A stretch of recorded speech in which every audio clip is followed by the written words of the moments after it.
Prezados irmãos, a paz do Senhor Jesus. Estamos começando mais um programa Escola Bíblica Dominical. Sejam muito bem-vindos você e toda a sua família e obrigado por sua audiência. Hoje estudaremos a segunda lição deste novo trimestre com o tema Saulo de Tarso, perseguidor. Nesta lição, veremos os primórdios da perseguição contra a pessoa do próprio Senhor Jesus. Citaremos as suas advertências a seus servos quanto às perseguições que enfrentariam. Estudaremos sobre Paulo de Tarso, perseguidor da igreja. Pontuaremos quais foram as perseguições que ele enfrentou depois da sua conversão a Cristo. E, por fim, falaremos sobre as grandes perseguições que a igreja vem enfrentando em diversas áreas ao longo dos séculos. Se você deseja aprender mais sobre este importante assunto, então continue conosco no seu programa Escola Bíblica Dominical. Você sabia que por causa do seu extremismo religioso, Paulo foi um dos maiores perseguidores da Igreja de Cristo? O seu fanatismo o fazia enxergar os discípulos de Jesus como verdadeiros inimigos.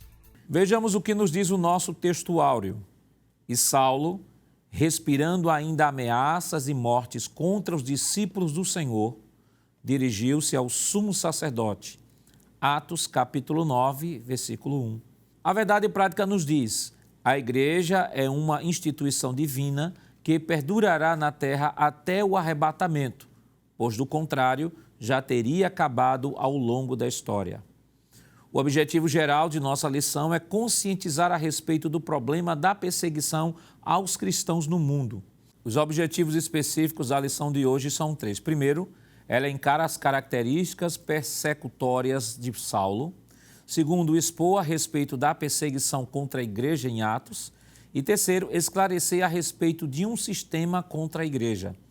A leitura bíblica em classe para a lição de hoje está escrita em Atos dos Apóstolos, capítulo 8, versículos do 1 ao 3, capítulo 22, versículos 4 e 5 e capítulos 26, versículos 9 ao 11. Acompanhe conosco. E também Saulo consentiu na morte dele, Estevão, e fez-se naquele dia uma grande perseguição contra a igreja que estava em Jerusalém. E todos foram dispersos pelas terras da Judéia e da Samaria, exceto os apóstolos. E uns varões piedosos foram enterrar Estevão e fizeram sobre ele grande pranto. E Saulo assolava a igreja, entrando pelas casas e arrastando homens e mulheres, os encerrava na prisão. Perseguia este caminho até a morte, prendendo e metendo em prisões, tanto homens como mulheres. Como também o sumo sacerdote me é testemunha, e todo o conselho dos anciãos, e recebendo deles cartas para os irmãos, fui a Damasco, para trazer manietados para Jerusalém aqueles que ali estivessem, a fim de que fossem castigados. Bem tinha eu imaginado que contra o nome de Jesus, o Nazareno, devia eu praticar muitos atos, o que também fiz em Jerusalém. E havendo recebido poder dos principais dos sacerdotes, encerrei muitos dos santos nas prisões, e quando os matavam, eu dava o meu voto contra eles. E castigando-os muitas vezes por todas as sinagogas, os obriguei a blasfemar, e enfurecido demasiadamente contra eles, até nas cidades estranhas os persegui. Para comentar a nossa lição hoje, contamos com a participação do evangelista irmão Alessandro Barreto. Pai do irmão Alessandro. A paz do Senhor, pastor Nath Jackson. E contamos também com a participação do auxiliar e professor, o irmão Jonas Santana. Pai do irmão Jonas. Paz do Senhor, pastor Nath Jackson.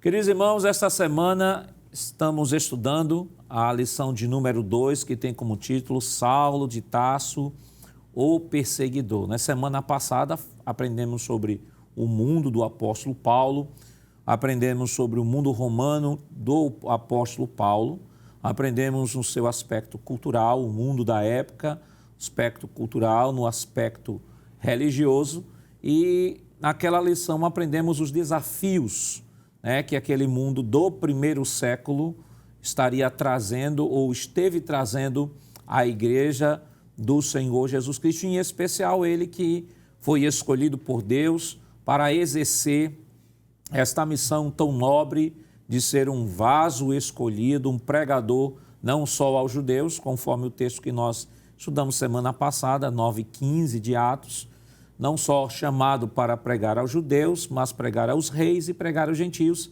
embora o seu ministério tenha se desenvolvido mais em meio aos gentios. E esta semana nós estaremos estudando Saulo de Tarso, o perseguidor. É claro que essas 3 primeiras lições precisamos tomar cuidado porque elas estão tão próximas, né? A primeira é uma visão geral, uma introdutória para todo o conteúdo do trimestre.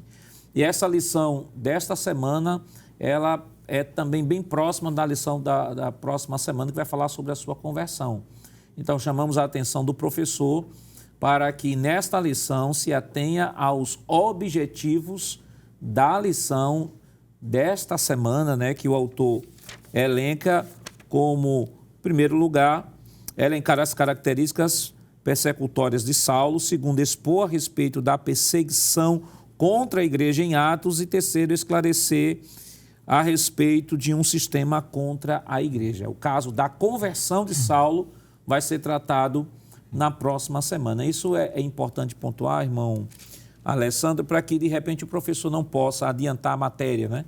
Não possa trazer, de repente, a conversão de Saulo para a lição de hoje e, quando for na próxima semana, ter de trabalhar novamente a lição sobre a conversão de Saulo. Perfeito, pastor. Como o senhor bem já falou, as lições elas estão bem interligadas, não é?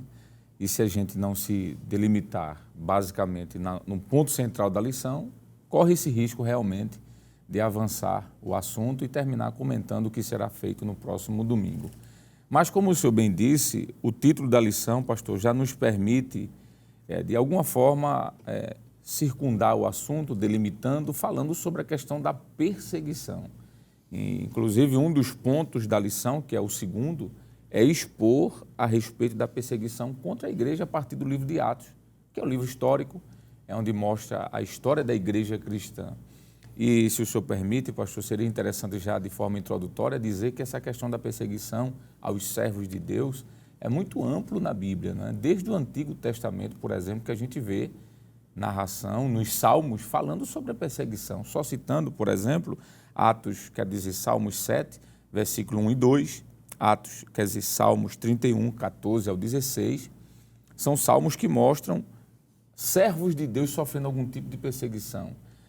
Salmos também 142, verso de número 6 e 7, e também 119, verso 157. São textos que mostram que perseguição não é algo só do Novo Testamento, perseguição aos servos de Deus. Agora, de forma específica, já que vamos tratar sobre igreja, pastor, seria interessante, como sugestão, o caro professor, começar essa narrativa falando sobre a igreja. Então, falar sobre igreja não pode negar de falar sobre o próprio Cristo, não é? Jesus, inclusive, ele sofreu perseguição também, não é? A sua prisão, a sua condenação foram resultados de perseguição que Jesus sofreu e que essa perseguição, ele vai dizer que assim como ele sofreu, pastor, a igreja também sofreria.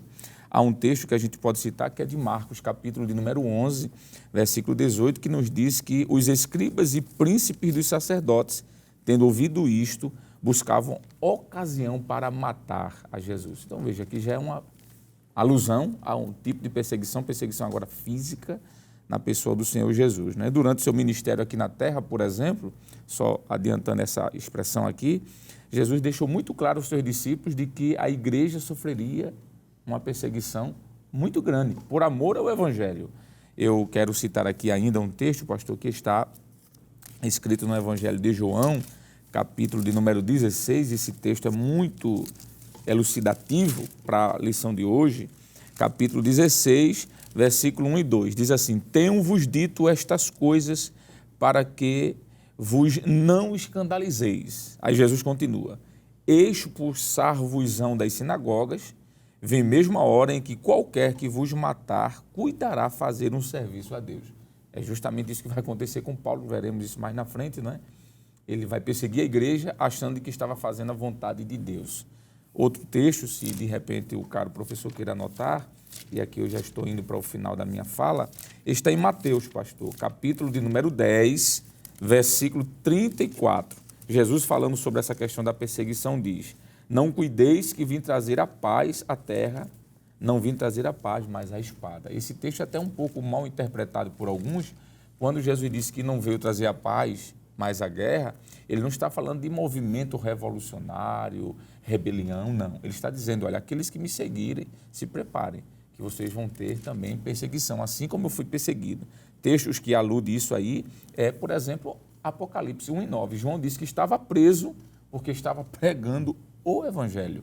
E ainda Apocalipse 2:10, João escreve dizendo as palavras de Jesus, né?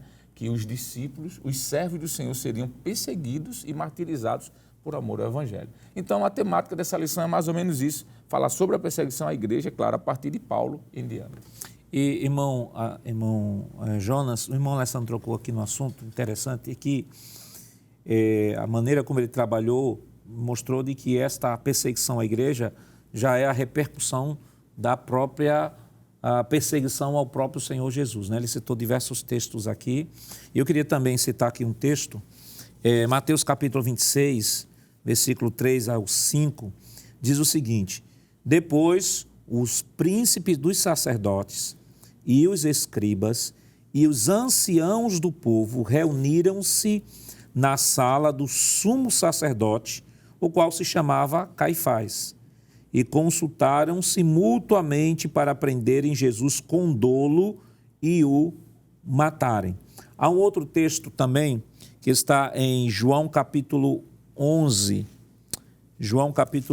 versículo 45, e aqui a partir desse texto eu queria lhe fazer a pergunta. João capítulo 11, a partir do versículo, 46. O texto diz o seguinte: mas alguns deles foram ter com os fariseus e disseram o que Jesus tinha feito. Depois os principais dos sacerdotes e os fariseus formaram um conselho e diziam: que faremos? Porquanto este homem faz muitos sinais. Se o deixarmos assim, todos crerão nele, e virão os romanos e tirar-nos-ão o nosso lugar e a nação. Então, a gente já percebe aqui, pelos textos que o irmão Alessandro citou e esses dois textos aqui, a gente percebe que, com relação a Jesus, a perseguição ao ministério de Jesus era algo exclusivo do Sinédrio, que era composto de fariseus e saduceus. Que é, na verdade, uma perseguição institucional. Que é bom deixar claro que nós temos grupos aqui formalizados, reconhecidos dentro de uma sociedade que estão perseguindo o Senhor. Então, a gente pode falar assim que, inicialmente, essa perseguição feita a Jesus é por parte, na verdade, de um grupo religioso. É uma perseguição de caráter institucional. Até acrescentando João capítulo 5, pastor, e versículo 16, mostra claramente essa intenção de matar o Senhor. E por esta causa os judeus perseguiram Jesus. É uma das primeiras vezes que a gente vê a palavra perseguição atribuída, sendo relacionada à pessoa do Senhor, perseguiram Jesus e procuravam matá-lo. Então, não era somente uma perseguição para prender, era uma perseguição no intuito de matá-lo. E os versículos que o senhor leu, João capítulo 11, versículo 46 até o versículo 47, mostra, na verdade, esse conselho que era feito justamente para matar o Senhor, porque o Senhor se constituiu em uma ameaça para a religião dos fariseus, por isso que ele diz. E assim, não só a religião, mas até uma ameaça política, né? Porque ele diz assim, se o deixarmos assim, versículo 48 do capítulo 11, todos crerão nele, e virão os romanos e tirar-nos-ão o nosso lugar e a nação. Então, havia um objetivo espiritual, sim. Eles reconheciam que haviam sinais, como o próprio Nicodemos, João 3, né? João 3, Nicodemos vai dizer assim, olha, ninguém faria isso que tu fazes se Deus não for com ele. Havia, na verdade, um reconhecimento de que havia operosidade na vida de Jesus, Mas a preocupação deles maior não era nem com o sobrenatural, não era com vida, não era com nada. Era com o seu lugar, né? A sua benesse em relação ao poder de Roma. Isso vai ficando mais evidente lá no capítulo 18 do livro de João, quando os escribas e os fariseus fazem pressão em Pilatos e dizem de maneira muito clara que se houver um reconhecimento de Jesus como rei, ele não está honrando a César. Então, Jesus se constituiu naquela época uma ameaça política para o fariseu, não somente uma ameaça religiosa. Então, aí está a intenção de perseguir e, além de perseguir, também matar, que matando seria justamente tirar ele de cena. Dizendo, não, e outra coisa, essa perseguição não se estendeu, não está relacionada só a Jesus, mas foi expandida para os seus discípulos. Por livro que no livro de Atos dos Apóstolos a gente vê a igreja sendo perseguida. E isso vai se expandir ao longo dos séculos, pastor. E, irmão Alessandro, a gente percebe também o seguinte, Pois não. que Jesus, nesse momento, ele é uma ameaça para os judeus, mas não necessariamente para os romanos.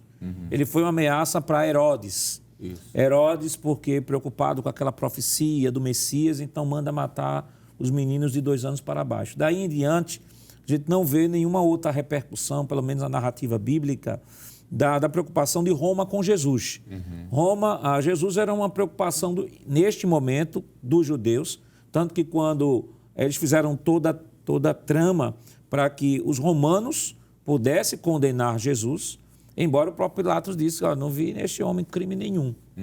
Então, nesse momento, Jesus era um problema exclusivo para os judeus. Sim, pastor, com toda certeza. E Jesus vai utilizar essa perseguição que vai ser deflagrada a partir dos judeus em relação à sua pessoa para preparar a igreja. Porque Jesus era judeu.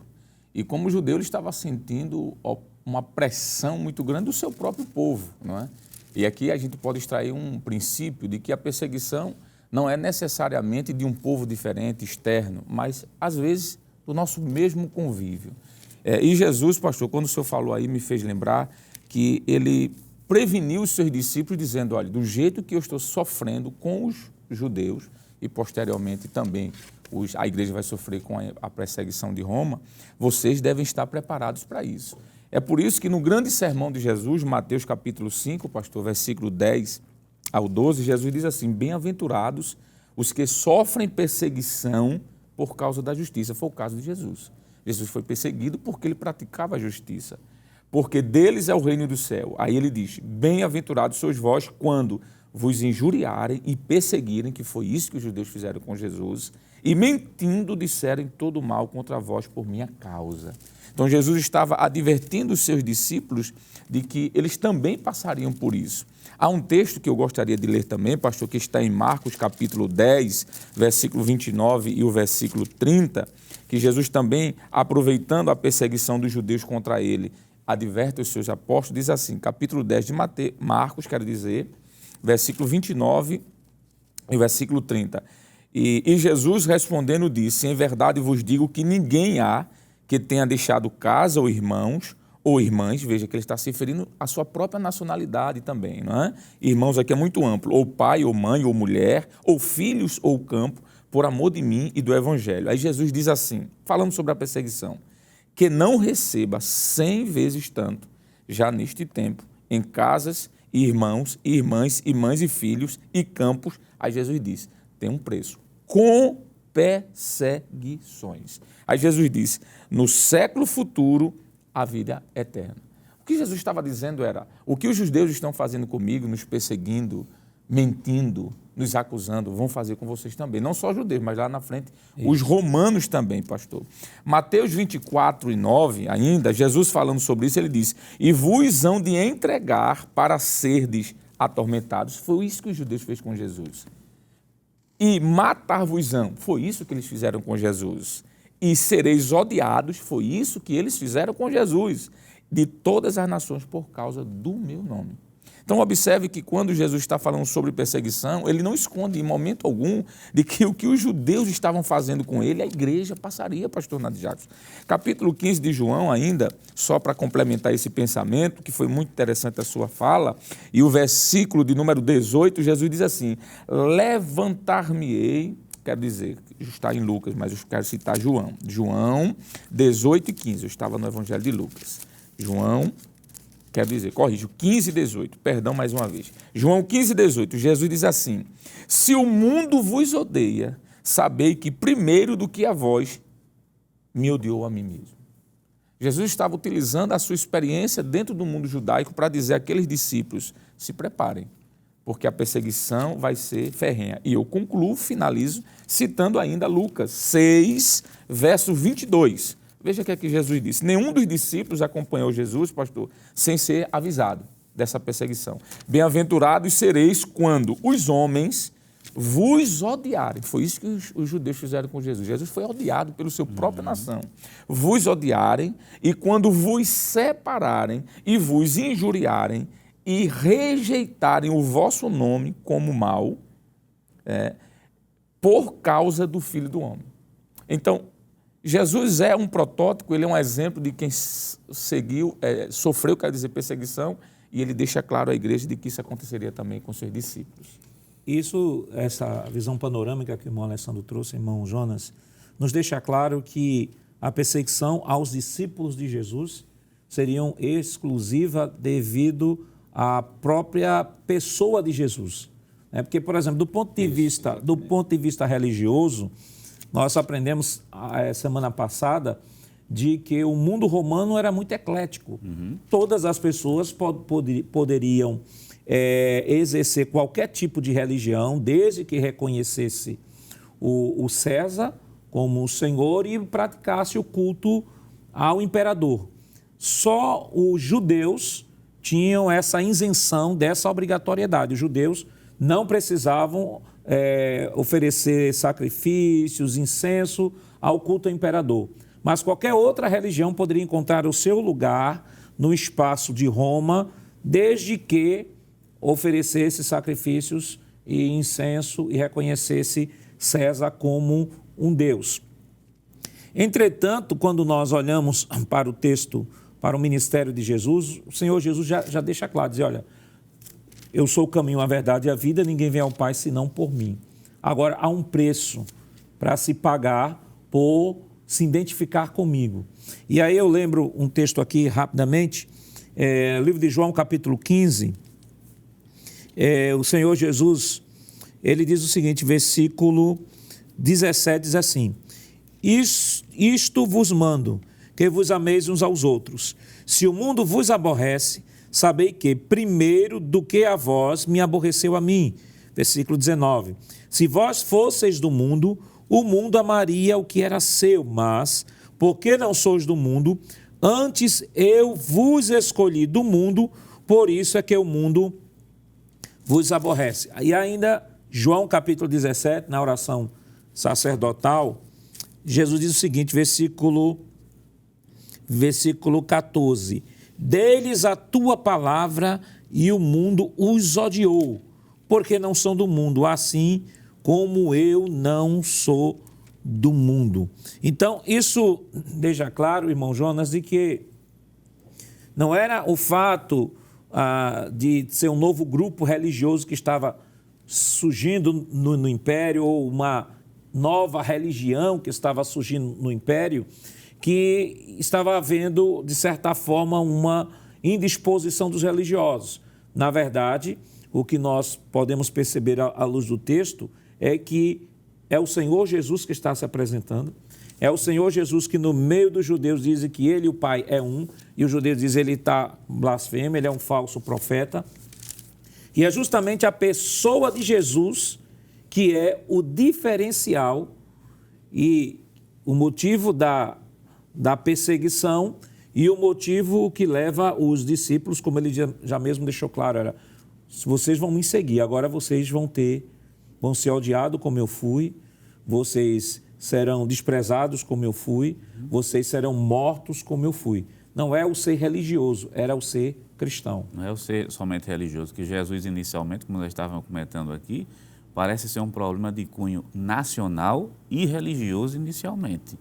Você somente para o judeu, você não tem um problema ainda para os romanos nesse problema. Mas quando o judeu passa, quando o Império Romano passa, você vê que a perseguição agora não é somente de caráter religioso, é porque a gente tem dois sistemas muito bem estabelecidos. Existe um sistema mundano E na pessoa de Cristo a gente tem o reino de Deus. Aí a perseguição agora está se constituindo de caráter espiritual. E, infelizmente, é isso que vem acontecendo.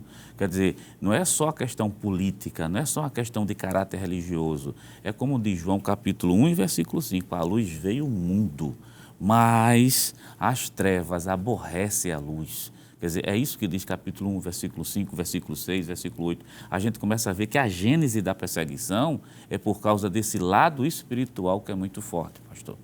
E esse ponto, irmão Alessandro, foi bem destacado pelo irmão Jonas e bem lembrado, melhor dizendo, porque algumas pessoas às vezes querem fazer uma leitura sociológica da Escritura no sentido de apontar Jesus apenas como um revolucionário, como carismático e que por isso por ter batido de frente, vamos assim dizer, com o Império Romano, ele tinha sido levado à cruz. Só que essa é uma visão muito reducionista da grandeza da revelação de Deus, porque Jesus ele toma forma humana, né? O próprio Paulo vai falar lá em Efésios 2, né? Ele mesmo sendo Deus, não usou usurpação ser igual a Deus. E o irmão Jonas citou aqui o texto de João, né? No princípio era o Verbo estava com Deus, e o Verbo era Deus, e o Verbo se fez carne e habitou entre nós. Então é muito mais do que uma mera questão sociológica, é uma questão do Deus encarnado. Mas não responde agora não, segura aí um pouquinho, que nós estaremos comentando depois do nosso rápido intervalo. Voltamos já.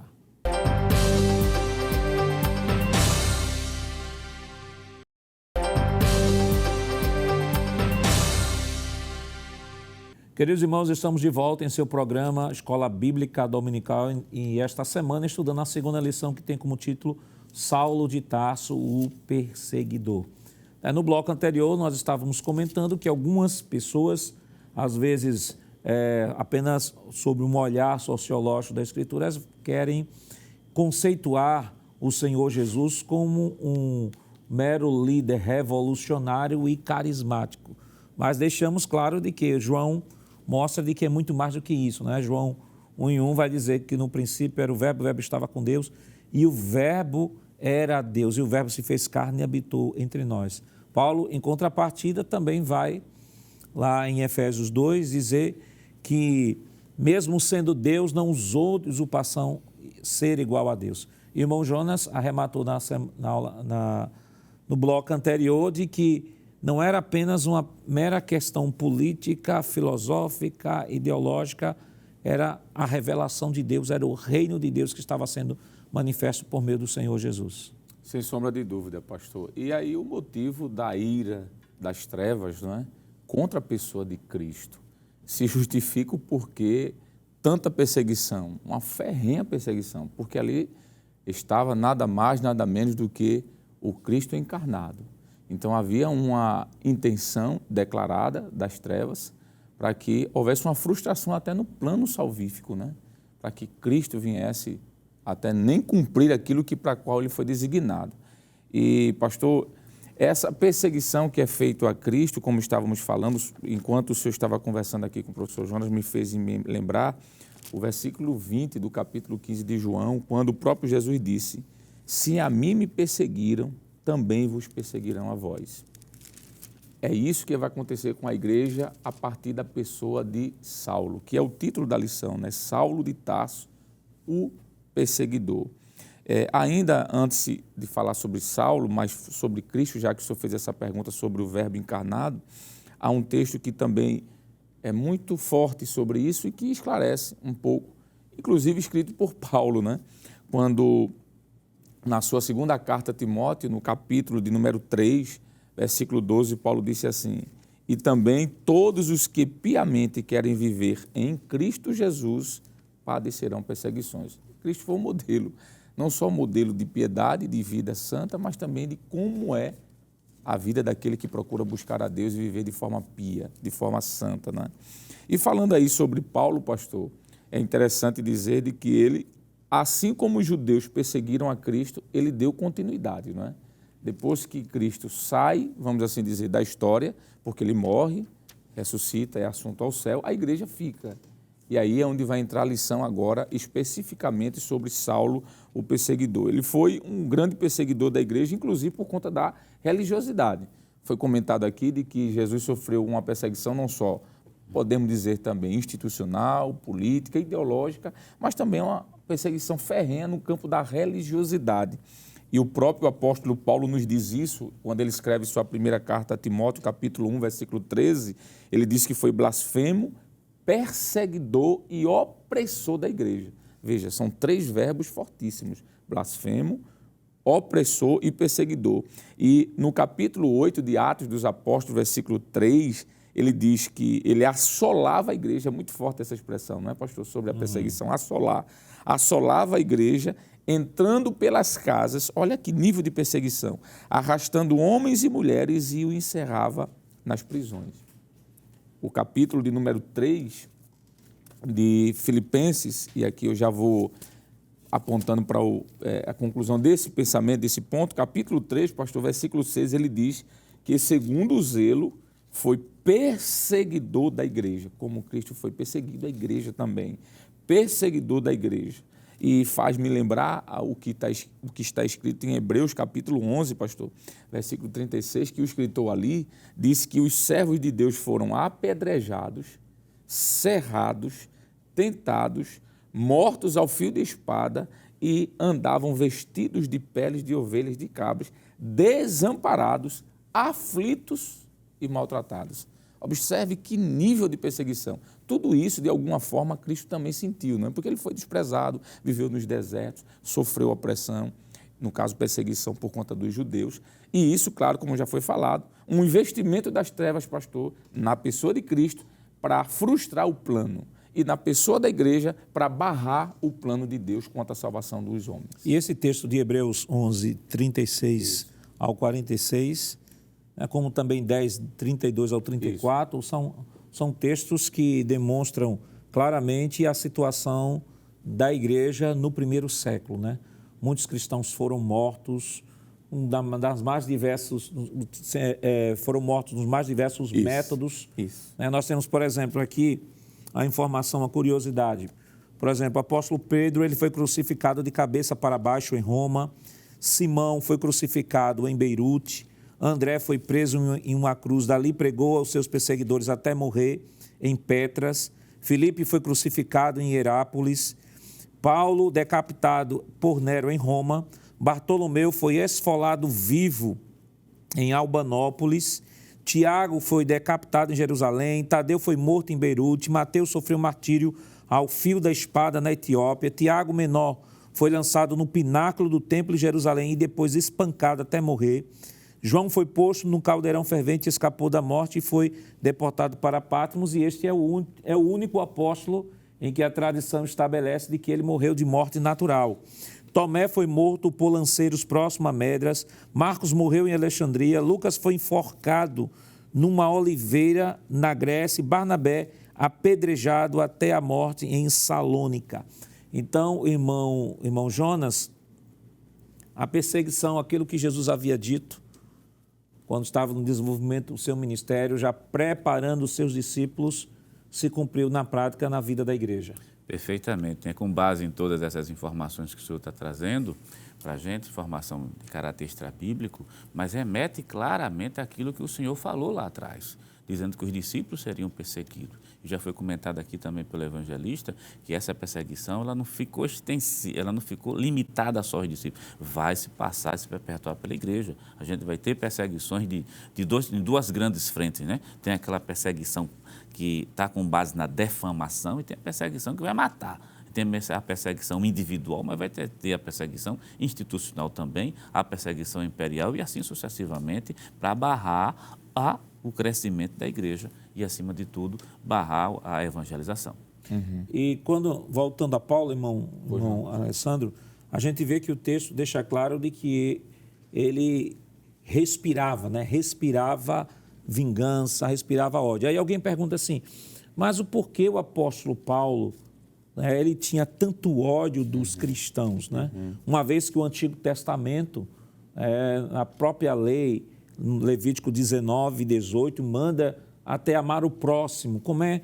Que zelo era este? Aí geralmente diz assim, não, Paulo fazia isso por zelo, mas zelo a quê? Qual a interpretação, qual era o fundamento deste zelo que o impulsionava a tomar essa atitude que ele tomava? Então aí a gente volta para aquilo que nós estudamos, relembrando só a lição do trimestre passado.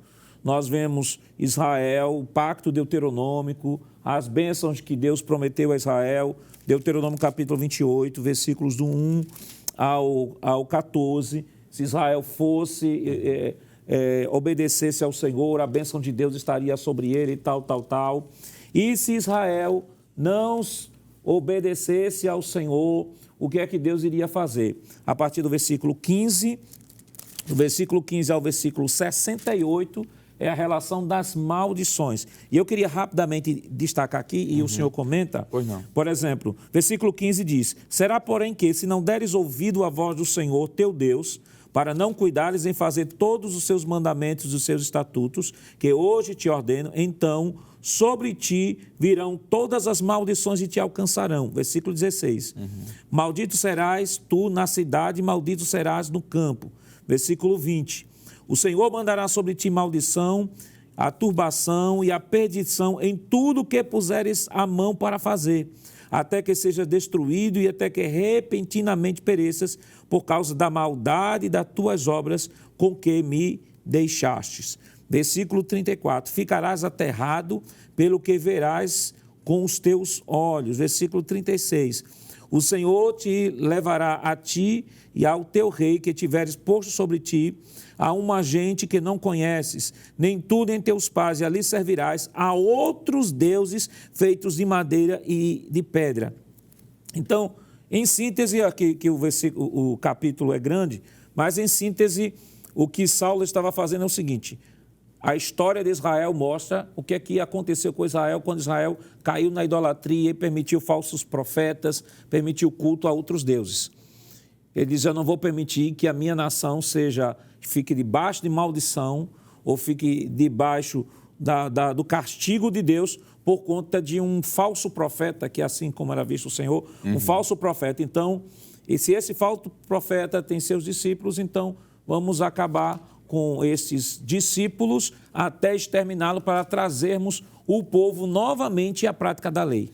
Com toda certeza, pastor. E é à luz do que o senhor trouxe do Antigo Testamento que nós podemos dizer que o que motivou essa perseguição ferrenha de Saulo em relação à igreja foi a sua religiosidade muito acentuada. Ele era alguém muito religioso. Ele diz isso, nós já citamos aqui o que está escrito em 1 Timóteo 1:13, o capítulo de número 23 de Atos dos Apóstolos e o versículo de número 6 diz: e Paulo, capítulo de número 3, capítulo 23, quero dizer, versículo 6 de Atos dos Apóstolos, diz assim, capítulo 23, versículo 6, eu estava lendo o versículo 3. E Paulo, sabendo que uma parte era de saduceus e outras de fariseus, clamou no conselho, dizendo: homens e irmãos, eu sou fariseu, filho de fariseu, no tocante à esperança e à ressurreição dos mortos sou julgado. Quando ele disse que era fariseu, filho, ele é bem enfático, sou fariseu, filho de fariseu. Ele está dizendo: eu sou zeloso pela lei. Então, esse zelo extremado, pastor, fez com que ele, para tentar erradicar, digamos, tudo que fosse contrário ao judaísmo, fizesse as aberrações que ele fez. Quando nós olhamos, por exemplo, para ainda o livro de Atos dos Apóstolos, capítulo 26, veja que aqui nos diz aqui, versículo 9. Bem tinha eu imaginado que contra o nome de Jesus de Nazaré deveria eu praticar muitos atos, tem uma versão que diz muitas violências, o que também fiz em Jerusalém. E havendo recebido a autorização dos principais sacerdotes, veja o seu zelo, o seu radicalismo, não é? Por conta desse princípio aí do que o senhor citou lá do texto do Antigo Testamento. Ele diz assim: encerrei muitos dos santos nas prisões e quando os matavam, eu dava o meu voto de autorização. Versículo 11, e castigando-os muitas vezes por todas as sinagogas, os obriguei a blasfemar e, enfurecido demasiadamente contra eles. Veja que não é só uma religiosidade, mas é um radicalismo também muito alto. Diz assim, castigando muitas vezes por todas as sinagogas, os obriguei a blasfemar e enfurecido demasiadamente contra eles, até nas cidades estranhas os persegui, sobre o que, indo então a Damasco, com poder e comissão dos principais dos sacerdotes. Então, essa religiosidade extremada, pastor, fez com que Paulo fosse um radical. Ele queria, na mente dele, estava fazendo o que era correto, e para fazer o que era correto, ele tinha que eliminar tudo que fosse contrário ao judaísmo. E o que é que estava em ascensão nesse momento? O cristianismo, não é? E por isso que ele disse que encerrou, estava demasiadamente enfurecido.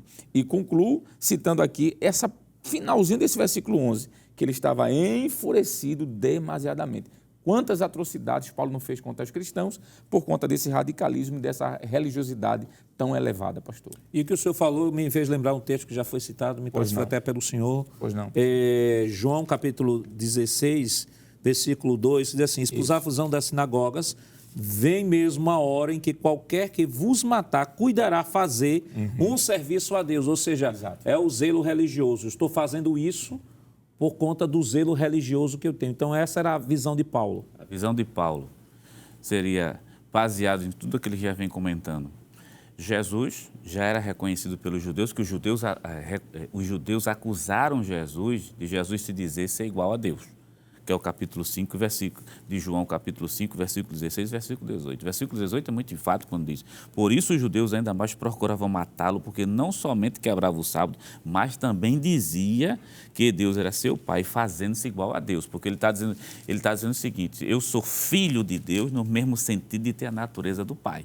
Quer dizer, o que o senhor mencionou lá atrás sobre a questão da idolatria, então, da cabeça de Paulo, Jesus que estava se apresentando, né, era reconhecidamente como sendo Deus. E os judeus entenderam isso, entenderam mais do que muitas vezes outras pessoas, porque Jesus, quando dizia, eu sou filho, estou dizendo, eu tenho a mesma natureza, em outras palavras, ele está se fazendo igual a Deus. Em outro episódio, no capítulo 8 do livro de João, também se faz a mesma coisa, os judeus o acusam perfeitamente sobre isso. Então, o que é que está acontecendo? A gente tem Paulo, que é extremamente zeloso, né? Gálatas capítulo número 1 e o versículo 13 diz assim: porque já ouviste qual foi antigamente a minha conduta no judaísmo, como sobremaneira persegui a igreja de Deus e a assolava. Esse termo já foi mencionado aqui pelo evangelista, é muito forte, assolava a igreja. Versículo 14, e na minha nação excedi em judaísmo a muitos da minha idade, sendo extremamente zeloso das tradições do meu pai. Quer dizer, Jesus sendo reconhecido como Deus, capítulo 5, versículo 18. As tradições do fariseísmo sendo questionada pelos cristãos, que o próprio Jesus que faz esse questionamento. Ouviste o que foi dito, porém eu digo dessa maneira. Então o cristianismo se constituiu uma ameaça. Então na cabeça de Paulo, então se ele perseguisse, se ele matasse, estaria prestando um serviço a Deus, como o próprio texto bíblico diz. Não é à toa que o versículo que foi mencionado aqui pelo evangelista, Alessandro, lá no capítulo 26 do livro de Atos dos Apóstolos, e o versículo 9 diz assim: bem tinha eu imaginado que contra o nome do Senhor Jesus devia eu praticar determinados atos. Quer dizer, na cabeça de Paulo, ele diz: eu estou prestando um serviço a Deus, eu estou zelando pela minha nação e pela minha religião, que segundo ele seria, na verdade, a religião verdadeira. Quais lições nós podemos extrair da nossa lição nesta semana? Mas isso, é claro, nós estaremos comentando depois do nosso rápido intervalo. Voltamos já.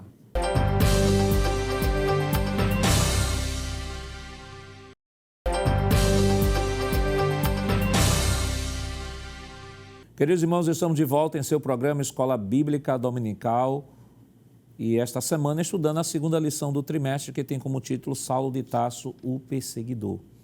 Nos dois blocos anteriores comentamos sobre a gênese da perseguição da igreja, que foi o Senhor Jesus Cristo. O Senhor Jesus deixou claro de que os seus seguidores seriam perseguidos.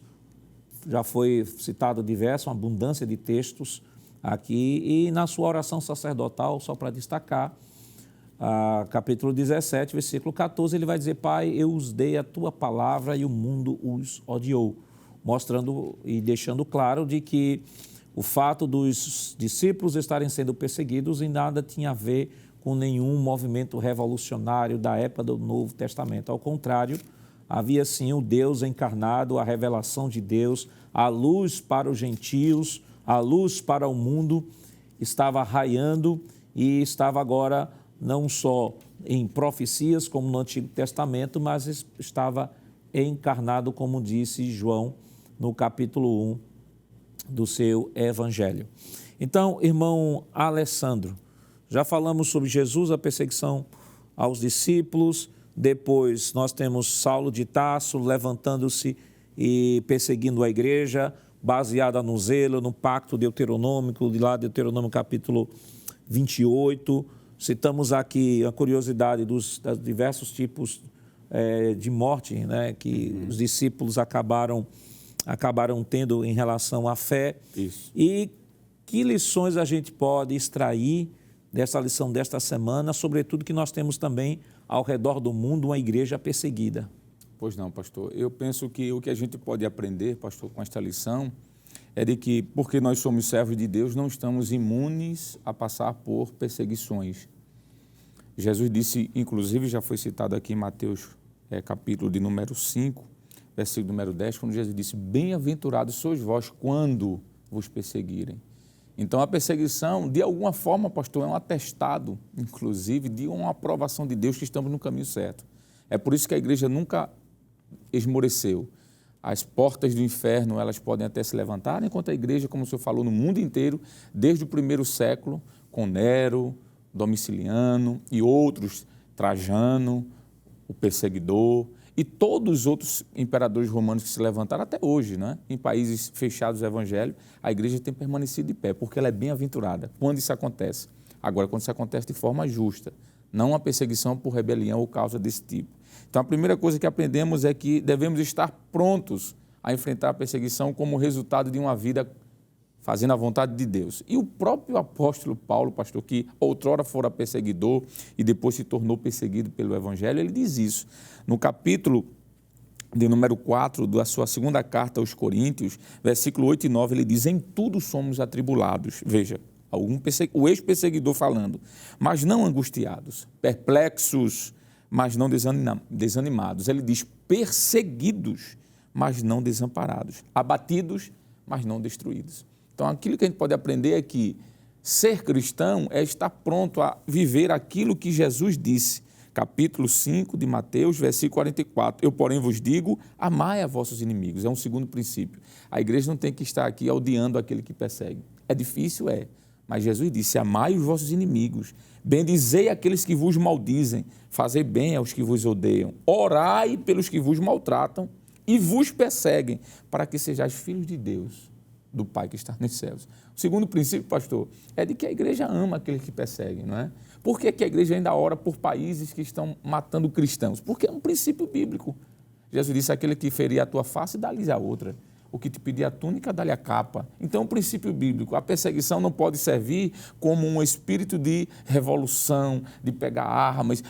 Não é esse o princípio bíblico. Por mais que nós entendamos de que a defesa da própria vida e da família é um direito de cada um, no sentido específico, estrito senso, mas no geral Jesus está dizendo, olha, a igreja não vai pegar faca, a igreja não vai pegar arma. Foi o que Pedro fez. Pedro puxou a espada e Jesus disse, pode guardar, Pedro, porque se eu quisesse, eu tenho aqui muitos anjos à minha disposição.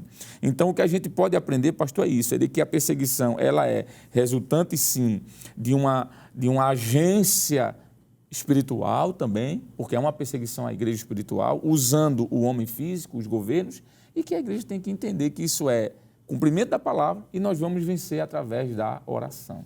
E essa lição desta semana, irmão Jonas, é uma lição que vai nos despertar, né? É importante que o professor também direcione isso em sala de aula, a interceder mais para os nossos irmãos pela igreja perseguida ao redor do mundo, né? Existe diversos sites em que você pode entrar, né, de agências que trabalham, que desenvolvem trabalhos de estatísticas com relação a estes países.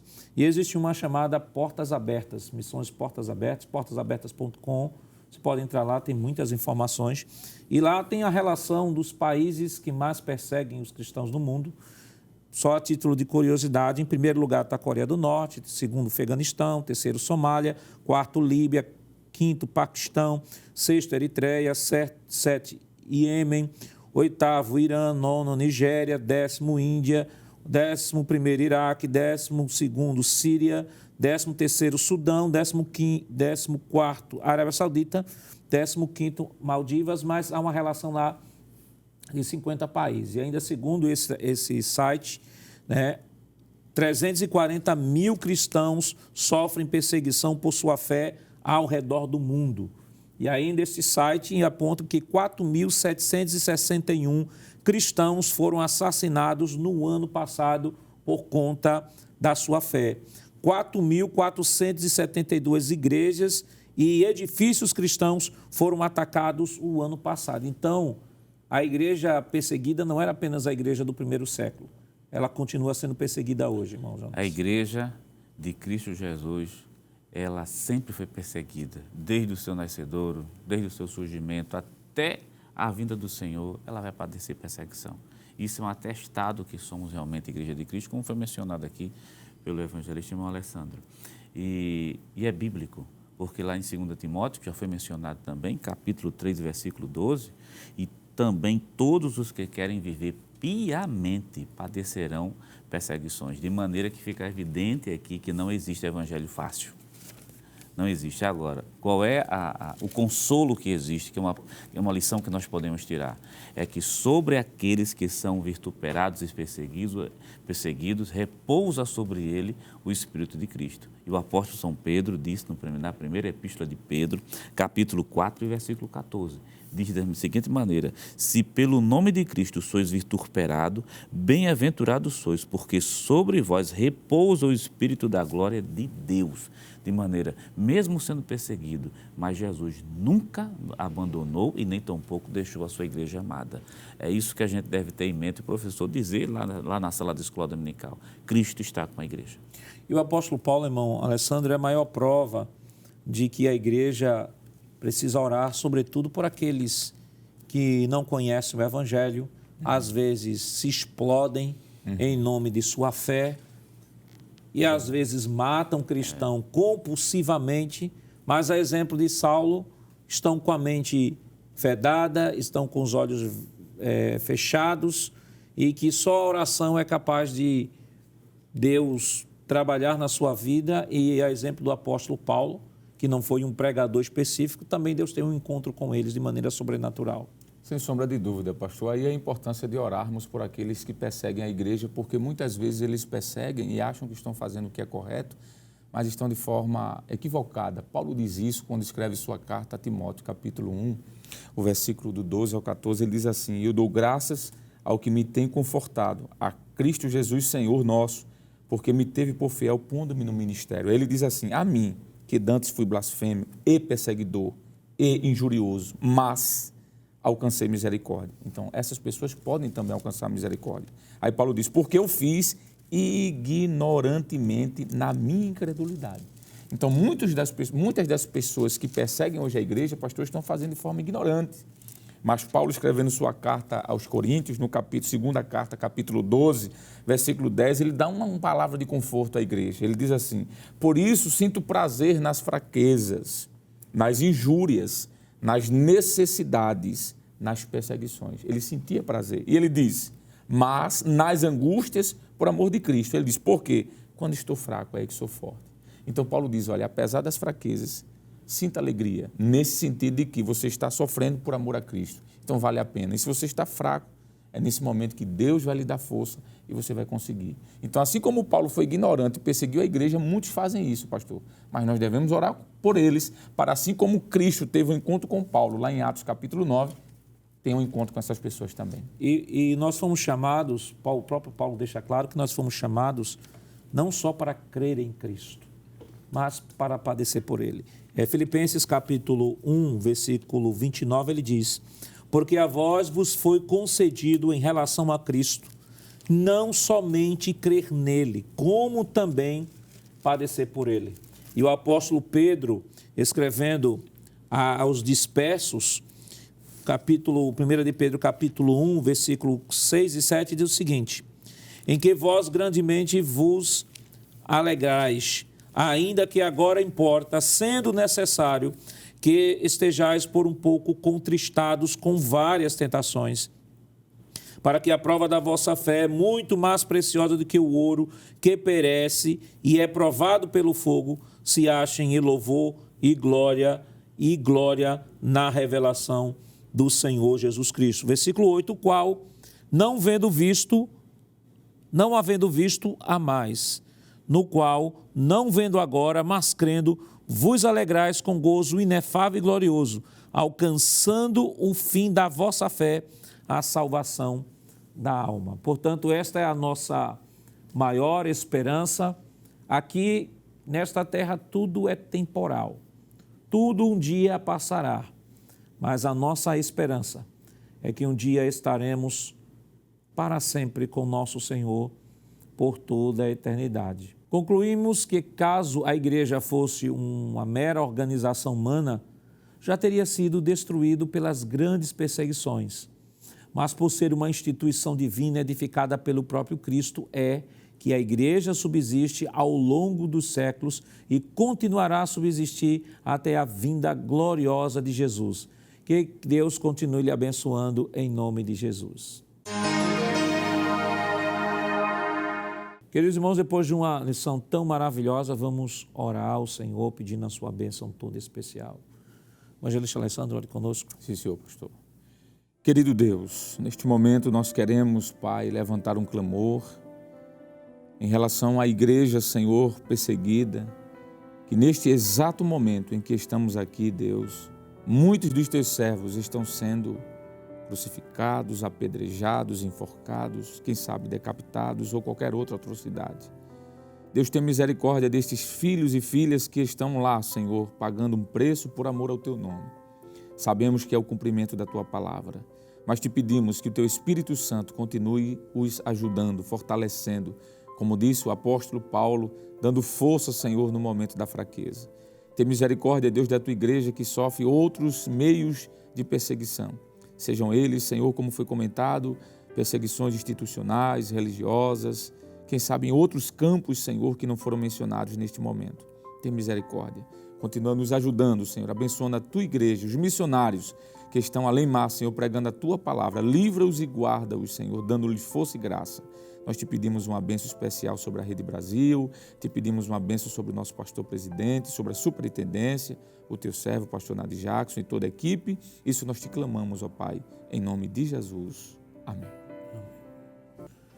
Chegamos ao final do programa. Hoje estudamos sobre Saulo de Tarso, perseguidor. Na próxima semana, estudaremos a terceira lição com o tema A Conversão de Saulo de Tarso.